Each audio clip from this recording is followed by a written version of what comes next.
be.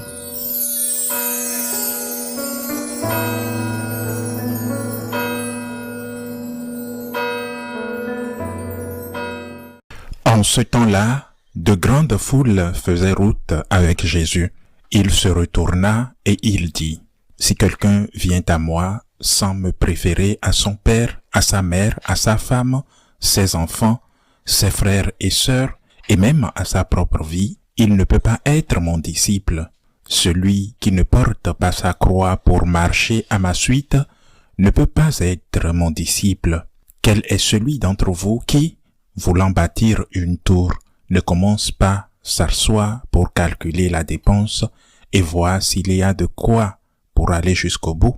Car si jamais il pose les fondations, il n'est pas capable d'achever. Tous ceux qui le verront vont se moquer de lui. Voilà un homme qui a commencé à bâtir et n'a pas été capable d'achever. Et quel est le roi qui, partant en guerre contre un autre roi, ne commence par s'asseoir pour voir s'il peut, avec 10 000 hommes, affronter l'autre qui marche contre lui avec 20 000. S'il ne le peut pas, il envoie, pendant que l'autre est encore loin, une délégation pour demander les conditions de paix. Ainsi donc, celui d'entre vous qui ne renonce pas à tout ce qui lui appartient, ne peut pas être mon disciple. Acclamons la parole de Dieu.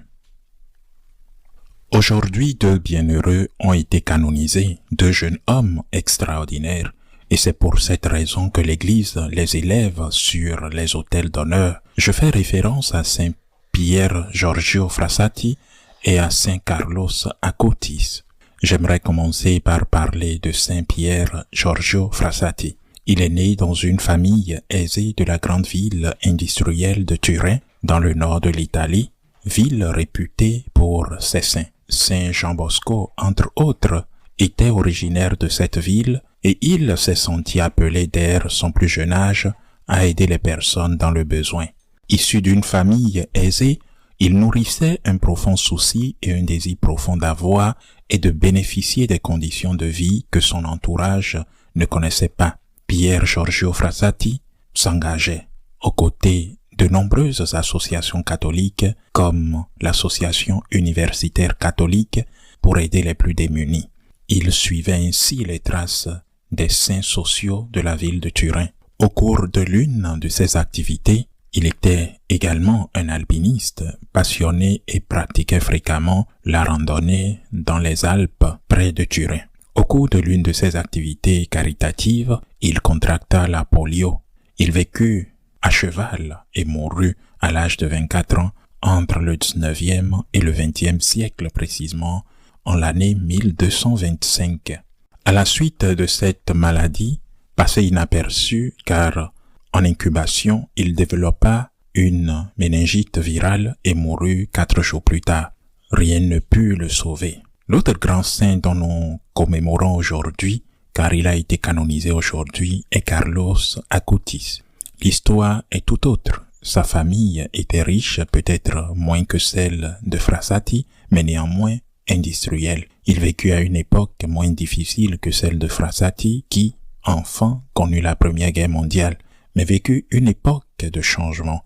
Il est né en 1991 et est décédé en 2006. Très jeune, à peine 15 ans, contrairement à Frassati, il n'était qu'arrivé à une mort subite, en l'occurrence une leucémie. Et à peine une semaine plus tard, dès son entrée à l'hôpital, dès les premiers symptômes, le Seigneur l'emporta au ciel.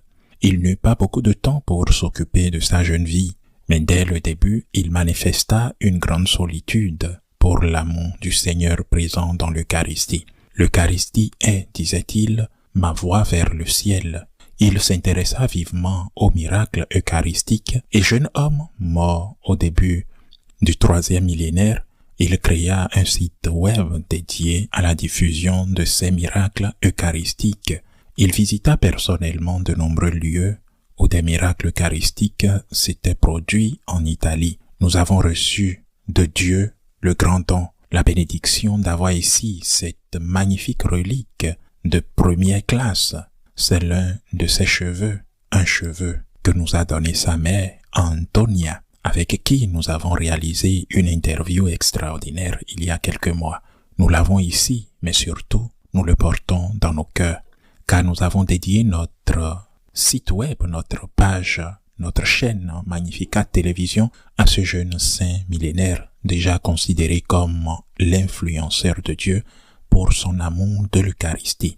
C'est pourquoi j'apprécie aujourd'hui d'avoir derrière moi la tapisserie représentant son visage juvénile et adolescent. On pourrait dire beaucoup de choses sur ce saint, en l'occurrence sur ces deux saints. Et il me semble toujours que ce que saint Supéry a écrit dans Le Petit Prince s'accomplit avec eux. L'essentiel est invisible aux yeux. On peut dire que Frassati, alpiniste, qu'il était un jeune homme défenseur du Christ. On peut dire de lui qu'il avait un grand souci d'aider les pauvres. Et on peut dire de Carlos Acutis, adolescent amoureux de l'Eucharistie, qu'il s'était déjà lancé dans l'évangélisation grâce aux nouvelles technologies. Mais là n'est pas l'essentiel. Qu'est-ce qui était essentiel? Par exemple, chez Carlos Acutis, l'amour du Seigneur. On n'est pas saint parce qu'on fait ceci ou cela, même si c'est héroïque, original ou efficace. On est saint parce qu'on aime le Seigneur. C'est cet amour pour le Seigneur qui nous pousse à agir. Mais il faut revenir à cette racine, à ce pour toi Jésus, par gratitude envers toi Jésus. Je porte ma croix quotidienne qui n'est parfois pas visible, ni tape à l'œil, ni glamour, ni sensationnelle, mais qui l'est. Vivre avec un mari ou une femme compliquée, élever patiemment des enfants qui ne se développent pas comme on l'aurait souhaité, ou qui grandissent avec leur façon de penser, qui ne gardent aucune racine de cette culture religieuse que nous avons peiné à transmettre de génération en génération. Faire face, par exemple, à une maladie physique ou mentale, gagner son pain quotidien par un travail honnête, pas toujours très gratifiant, c'est toujours le pour toi Jésus. Et c'est la racine de tous les saints. On peut regarder Saint François et dire, quel bel exemple d'austérité, de pauvreté. Il mettait de la cendre dans sa nourriture. Il dormait sur une pierre. Est-ce vrai? Bien sûr que tout cela est vrai. Mais si l'on se concentre sur l'extérieur, on oublie que l'essentiel est invisible à l'œil nu. Autrement dit, ce qui se cache en dessous donne un sens à toutes ces actions extraordinaires et marque des saints même de celles des martyrs. Il y a une chose que je voudrais souligner à propos de ces deux jeunes hommes, et plus particulièrement à propos de Carlos Acutis. Et je tiens à le souligner parce que personne d'autre ne le fait. Il était chaste, il vivait chastement. Frassati, issu d'une famille très riche de Turin, était tombé amoureux d'une jeune fille qui avait 2 ans de plus que lui, une jeune fille très humble et orpheline. Il l'avait rencontrée lors d'une de ses soirées caritatives et était tombé amoureux d'elle. Il étudiait l'ingénierie minière à l'université et était décédé bien avant d'obtenir son diplôme. Mais il ne lui avait jamais déclaré son amour à cette jeune fille. Il a gardé son amour chaste, car il savait qu'il n'était pas en mesure d'entamer une relation avec elle à ce moment-là. Acutis, par contre, Carlos Acutis est décédé à l'âge de 15 ans. Il est décédé à une époque, ne l'oublions pas. Je rappelle l'année en 2006. Ce garçon vit déjà à une époque où beaucoup dès l'enfance sont initiés au monde de la pornographie. Et lui qui utilise Internet pour répandre l'amour du Christ dans l'Eucharistie ne l'utilise pas pour commettre des péchés. Dès sa première communion, il communiait tous les jours. Je pense qu'il faut souligner cela à leur sujet, en particulier à propos de Saint Carlos Acutis, adolescent.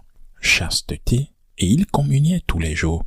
Ils n'agissent pas seulement par amour, ils transforment leur corps en acte d'amour. Et cela maintenant qu'ils sont présentés comme des modèles pour les jeunes et les adolescents d'aujourd'hui doit être souligné. Votre corps est le temple de l'Esprit Saint. Et si vous ne parvenez pas à vivre cette vocation avec cohérence, demandez pardon à Dieu. C'est à cela que c'est le sacrement de la confession. Mais ne baissez pas les bras, ne vous laissez pas détruire, ne vous laissez pas conquérir en faisant de votre corps un esclave. Comme saint Paul le disait des païens de son temps, leur Dieu est leur ventre et leur gloire est leur honte. Demandons à ces deux saints, Pier Giorgio Frassati et Carlos Acutis, de nous apprendre à aimer le Seigneur passionnément, en mettant les moyens modernes au service de l'évangélisation et de nous aider à vivre aussi l'extraordinaire et, malheureusement, si rare vertu de la chasteté. Enfin, je souhaite informer et inviter les jeunes et les adolescents à nous contacter. Nous lançons un mouvement de jeunes appelé Groupe Eucharistique Carlos Acutis. Nous le lançons pour aider ces jeunes et adolescents à recevoir une formation catholique, mais aussi à vivre en communauté, à aimer le Seigneur, et de préférence dans l'Eucharistie. La seule condition que nous posons aux jeunes à la participation à ces groupes de jeunes et d'adolescents est qu'ils soient libres, que leurs parents ne les obligent pas à les y envoyer, car cela n'aura aucun sens, et que Saint Pier Giorgio Frassati et Saint Carlos Acutis intercèdent pour nous. Ainsi soit-il.